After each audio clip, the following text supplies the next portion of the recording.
തമുക്ക് സാധാരണക്കാരുടെ ഒരു പലഹാരം. ഇതിനെങ്ങനെ തമുക്കെന്ന് പേര് വന്നു? പണ്ട് സഭയുടെ മേലധ്യക്ഷൻ ഒരു തിരുമേനി ഒരു സാധാരണക്കാരൻ്റെ വീട്ടിൽ കയറി ചെന്നു. അവിടുത്തെ അമ്മച്ചി തിരുമേനിയല്ലേ വന്നിരിക്കുന്നത്, എന്ത് കൊടുക്കുമെന്ന് ആലോചിച്ചു. കുറച്ച് അരി വറുത്ത് പൊടിച്ച് ശർക്കരയും തേങ്ങയിട്ട് ഇടിച്ച് 2 പഴം അരിഞ്ഞിട്ട് തിരുമേനിക്ക് നല്ലൊരു പ്ലേറ്റിൽ വെച്ചു കൊടുത്തു. തിരുമേനി ഇത് കണ്ടപ്പോൾ ഇത് നമുക്കാണോ എന്ന് ചോദിച്ചു. അമ്മച്ചി കേട്ടത് തമുക്കാണോ എന്നാണ്. അന്നു മുതൽ ഈ പലഹാരത്തിന് തമുക്കെന്ന് പേര് വന്നു. പേര് പോലെ തന്നെ വളരെ സ്വാദുള്ളതും ഹെൽത്തിയുമായിട്ടുള്ള പലഹാരമാണ് തമുക്ക്. നമുക്കതൊന്ന് ഉണ്ടാക്കി നോക്കാം. നമ്മുടെയൊക്കെ വീടുകളിൽ എപ്പോഴും ഉള്ള സാധനങ്ങൾ മാത്രം വെച്ചിട്ട് നല്ല ഹെൽത്തി ആയിട്ടുള്ള ഒരു പലഹാരം, സ്നാക്സ് ഒന്നുമല്ല പലഹാരം, പിള്ളേർക്ക് വൈകിട്ട് ഉണ്ടാക്കി കൊടുക്കാം. തേങ്ങ, ശർക്കര, അരി, പഴം ഉണ്ടെങ്കിൽ അത്രയും നല്ലത്. നല്ല ആന കഴിക്കുന്ന ഫുഡാണ് അത്. നമുക്ക് പിള്ളേർക്ക് വളരെ സന്തോഷമായിട്ട് കഴിക്കാൻ പാകത്തിന് ഉണ്ടാക്കി കൊടുക്കാം. അതിന് വേണ്ടിയിട്ട് ഞാൻ 1 ഗ്ലാസ് പുഴുക്കലരി, എന്ന് വെച്ചാൽ നമ്മൾ ചോറ് വയ്ക്കുന്ന അരി, ഞാൻ സത്യത്തിൽ ഇത് റേഷനരി ആട്ടോ, കുറച്ച് റേഷനരി പുള്ളി കൊണ്ടുവന്നു. അപ്പോൾ അത് മുഴുവനും ചോറ് വെച്ചാലും ആർക്കും അങ്ങനെ കഴിക്കില്ല. അതുകൊണ്ട് ഇങ്ങനെയുള്ള പലഹാരങ്ങളൊക്കെ ഉണ്ടാക്കാൻ ഞാൻ എടുക്കും. അത് 2-3 തരത്തിലുണ്ടാക്കാം. ഇത് ആദ്യം ചെയ്യുന്നത് അരി വെള്ളത്തിലൊന്നിട്ടൊക്കെ ഒരു 10 മിനിറ്റ് ഇട്ടാൽ നല്ലതാണ്. എന്നിട്ട് നമ്മുടെയൊക്കെ വീടുകളിൽ പണ്ട് വറകലം എന്ന് പറഞ്ഞൊരു സാധനം ഉണ്ടായിരുന്നു. ഇപ്പോൾ പല വീട്ടിലും ഉണ്ടാവില്ല, എൻ്റെ കയ്യിലും ഇല്ല. അതിന് പിന്നെ ഒരു ഇരുമ്പ് ചീനച്ചട്ടി ഞാൻ എടുത്തത്. അല്ലെങ്കിൽ ഇരുമ്പ് ചീനച്ചട്ടി അല്ലെങ്കിൽ പഴയ പ്രഷർ കുക്കർ ഉണ്ടെങ്കിൽ അത് മതി. ഏറ്റവും നല്ലത് പഴയ പ്രഷർ കുക്കറാണ്. നമ്മൾ അരി എന്നിട്ട് ചൂടായ ചട്ടിയിലേക്കിട്ട് ഒന്ന് വറക്കുക. നമ്മൾ പണ്ട് വറകലത്തിൽ വറക്കുന്ന നല്ല കടുപുടുപുടുപുടുന്ന് പൊട്ടും. ആ പൊട്ടും അതുകൊണ്ടാണ് ഞാൻ വലിയ പ്രഷർ കുക്കറോ കുഴിയുള്ള പാത്രമാണെങ്കിൽ പുറത്തേക്ക് തെറിക്കില്ല. ഞാൻ പുറത്തേക്ക് തെറിക്കാതിരിക്കാൻ വേണ്ടി ഒന്ന് മൂടി വെച്ചതാട്ടോ. അത് നല്ല പൊരിഞ്ഞ് വരണമെങ്കിൽ ഒരു തണവുണ്ടെങ്കിൽ നല്ല പൊരിഞ്ഞ് വരും. അത് നല്ല ചൂടായതിലേക്ക് ഇട്ടാൽ മാത്രമേ നല്ല പൊരിഞ്ഞ് പൊട്ടി മലര് പോലെ വരുള്ളൂ. എനിക്കിത് വറുത്തെടുക്കാൻ ഓട്ടുകലം എന്ന് പറഞ്ഞ സ്ഥലം നിങ്ങളുടെ ആരെങ്കിലും വീട്ടിലുണ്ടോ? ഓട്ടുകലം ഉള്ളവരൊന്ന് കമൻറ്റ് ചെയ്തേക്കണേ. എൻ്റെ കയ്യിൽ ഇല്ല കേട്ടോ. ഞാനിപ്പോൾ അതുകൊണ്ട് ഇരുമ്പിൻ്റെ ഒരു ചീനിച്ചട്ടി എടുത്തേക്കണേ. അപ്പോൾ എന്നിട്ട് നല്ല പൊരിഞ്ഞത് നമ്മുടെ ഉരളുണ്ടെങ്കിൽ ഉരളിലിട്ടിടിക്കാം. ഉരളില്ലാത്തൊരു നമ്മൾ മിക്സിയുടെ ജാറ് തന്നെ ചരണം. ഒരു മിക്സിയുടെ ജാറിലേക്കിട്ട് ഒന്ന് നല്ലോണം ഒരുവിധം നല്ലോണം പൊടിക്കണം. നല്ലോണം പൊടിഞ്ഞില്ലെങ്കിൽ ഇങ്ങനെ നാക്കിൽ തടയും. നല്ലോണം പൊടിച്ചെടുക്കുക. പിന്നെ ഒന്നും വേണ്ട, ഇച്ചിരി ശർക്കര, ഇച്ചിരി തേങ്ങ, അത് പ്രത്യേകിച്ച് അളവൊന്നും വേണ്ട. അത് ഇച്ചിരി തേങ്ങാപ്പിണ്ണാക്ക്, ഇത്തിരി വെള്ളം എന്ന് പറയുന്ന പോലെ ഒരിച്ചിരി തേങ്ങയും ഇത്തിരി ശർക്കരയും മാത്രം ഇട്ട് ഒന്നുകൂടെ മിക്സിയിലിട്ട് വലത്തോട്ട് കറക്കാൻ അരഞ്ഞു പോകും. ഇടത്തോട്ട് പൾസ് റേറ്റിൽ കറക്കി ഇങ്ങനെ ഇളക്കി കറക്കി എടുക്കുക. ഉരുളിലാണെങ്കിൽ നല്ല കുത്തി എടുത്താൽ നല്ല പശുമയോടുകൂടി വരും.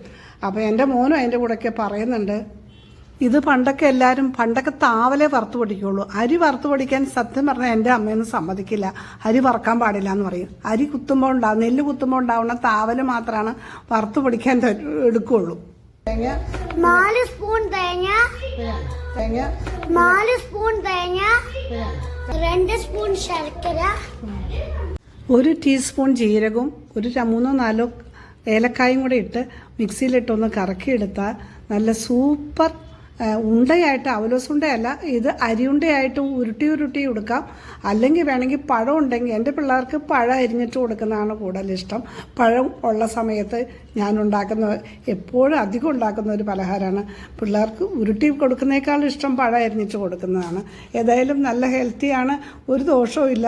നമ്മൾ വൈകുന്നേരം സ്നാക്സിന് പകരം നല്ലൊരു പലഹാരമായിട്ട് ഉണ്ടാക്കി കൊടുക്കുക. പിന്നെ നമ്മളെ വീടുകളിൽ എല്ലാവരും പണ്ടൊക്കെ ഉണ്ടാക്കിയിട്ടുള്ള സാധനമാണ് കേട്ടോ. അത് പുതിയ സാധനമൊന്നുമല്ല, ഞാൻ കണ്ടുപിടിച്ചതൊന്നുമല്ല കേട്ടോ. പക്ഷേ ഇത് ഞാൻ എപ്പോഴും മിക്കവാറും പഴം ഉണ്ടാവും, അപ്പോൾ അരി ഉണ്ടാവും, ശർക്കര ഉണ്ടാവും. പിള്ളേർക്കും വലിയ ഇഷ്ടമാണ്. വലിയ കുഴപ്പമില്ലാതെ കഴിക്കുന്ന വലിയ ദോഷമില്ലാത്ത ഗുണമുള്ള ഒരു വൈകുന്നേര ഫുഡാണ്. പിള്ളേർക്ക് വളരെ ഹെൽത്തിയാണ്. എല്ലാവരും ഉണ്ടാക്കി കൊടുക്കണം. പിന്നെ ഇത് ഉണ്ടാക്കിയിട്ടുള്ളവർ ഒന്ന് കമൻറ്റും കൂടെ ചെയ്യണേ. ഇനി ഇതുകൂടാതെ വേറെയും 1-2 പലഹാരങ്ങൾ ഞാൻ പറയുന്നുണ്ട്, എളുപ്പമുള്ളത്.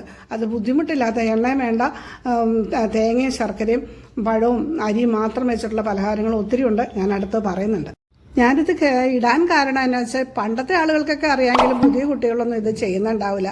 ഞാനിവിടെ ഫ്ലാറ്റിൽ കഴിഞ്ഞ ദിവസം അവലോസുണ്ട ഉണ്ടാക്കി കൊടുത്തപ്പം പലരും അരിയുണ്ടയാണ് പലർക്കും അറിയുള്ളൂ, അവലോസുണ്ട അറിയില്ല. അവലോസുണ്ട ഞാൻ ഉണ്ടാക്കാറുണ്ട്. അതാണ് ഇരിക്കും അരിയുണ്ട. പെട്ടെന്ന് തേങ്ങ പച്ചയായതുകൊണ്ട് അതിന് ദിവസമൊന്നും ഇരിക്കില്ല, ഒരു ദിവസം. അല്ലെങ്കിൽ ഫ്രിഡ്ജിൽ വെച്ചാൽ പിറ്റേ ദിവസം. അപ്പോൾ ഇതുപോലെ പഴം 4ആക്കി അരിഞ്ഞിട്ടിട്ട് ഞങ്ങൾ തമുക്ക് എന്ന് പറയും. ഇത് കുറച്ച് പൊടി ചേർക്കുമ്പോൾ തമുക്ക് കരിങ്ങാശ്ശേരി പള്ളിയിലെ മെയിൻ ഫുഡാണ്, നേർച്ചയാണ് തമക്ക് നേർച്ച. ഞങ്ങൾ ആ പള്ളിയുടെ ഇടവക്കാരായതുകൊണ്ട് ഞങ്ങൾക്കത് പാരമ്പര്യമായിട്ട് ഞങ്ങൾ ഉണ്ടാക്കുന്ന ഒരു ഫുഡാണ്. വളരെ ഹെൽത്തിയാണ്, വളരെ നല്ല. എല്ലാവരും ഉണ്ടാക്കി നോക്കണം.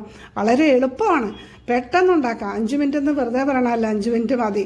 ഒന്ന് വറുത്തെടുക്കാനുള്ള വിഷമം അത് ഒരു ബുദ്ധിമുട്ടുമില്ല. അളവും വേണ്ട, ഒന്നും വേണ്ട. നമ്മൾ കയ്യിൽ കിട്ടുന്ന അളവ് വെച്ച് മധുരം കൂട്ടിയെടുക്കാം, കുറച്ചെടുക്കാം. ഉള്ളത് സാധനം മാത്രം മതി. പഴം പോലും വേണമെന്നില്ല, ഉള്ളത് മാത്രം വെച്ചുണ്ടാക്കാവുന്ന ഒരു പലഹാരമാണ്. ഇനി അടുത്ത പലഹാരം ഇതുപോലെ തന്നെയുള്ളത് ഞാൻ ഇടുന്നതാണ്. എല്ലാവരും എൻ്റെ ചാനലൊന്ന് സബ്സ്ക്രൈബ് ചെയ്ത് ഇത് ചെറിയ ചെറിയ നുറുങ്ങ് കഥകളും ചെറിയ ചെറിയ സ്നാക്സും ഫുഡും ഒക്കെ ഉണ്ടാക്കും. വലിയ ഫുഡും ഉണ്ടാക്കും, ചെറിയ ഫുഡും ഉണ്ടാക്കും. എല്ലാവരും ഒന്ന് സബ്സ്ക്രൈബ് ചെയ്യണേ. Okay, thank you. വൈകിട്ട് പിള്ളേർ സ്കൂൾ വിട്ട് വരുമ്പോൾ ഞാൻ ഉണ്ടാക്കി കൊടുക്കുന്ന ഒരു പലഹാരം ഇതുപോലെ തന്നെ ഗോതമ്പ് വെച്ചിട്ടുള്ളതും ഉണ്ടാക്കാം. അതിൽ ഗോതമ്പ് അരിക്ക് പകരം ഗോതമ്പ് ഉപയോഗിക്കാം, ശർക്കരയ്ക്ക് വേണം പഞ്ചസാര ഉപയോഗിക്കാം. പഴം ഇല്ലെങ്കിലും കുഴപ്പമില്ല, വളരെ എളുപ്പമാണ്. പിള്ളേർ നല്ലപോലെ കഴിക്കും. Thank you. ഉണ്ടാക്കാവുന്ന വേറെ പലഹാരമായിട്ട് വരാം. അതുവരെ താങ്ക് യു. അടുത്ത വീഡിയോയിൽ കാണാം. ബൈ.